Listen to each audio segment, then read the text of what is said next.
The story I'm about to tell you is about a man named Rino Girolimetti. Rino was a hard-working man, but his job was not permanent and his income was uncertain. And this uncertainty weighed heavy on him. He longed for a secure long-term job to support his family. One night, Rino dreamed of Padre Pio, and in this dream he found himself asking for help. But Padre Pio simply replied, "Pray." When Rino brought up another troubling matter, he received the same answer, "Pray."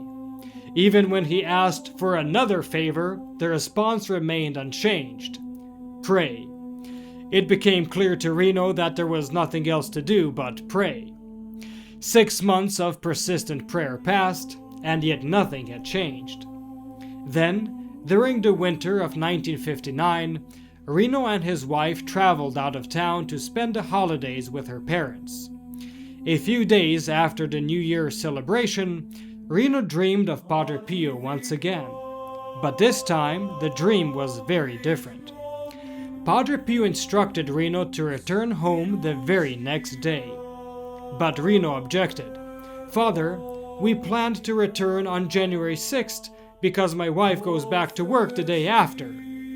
Padre Pio insisted even more strongly and shouted, "I told you that you must leave tomorrow morning."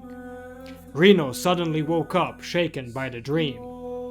In the morning, he shared the vivid experience with his wife, and they decided to pack their things and travel back home earlier than originally planned.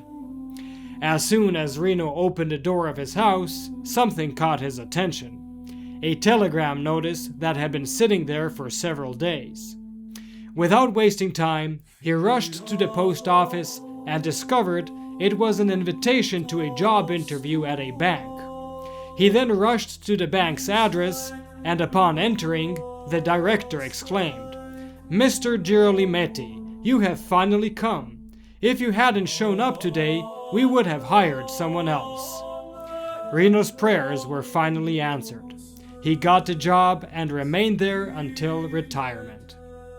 Perhaps you are still living those 6 months, the season when you keep praying and nothing seems to change.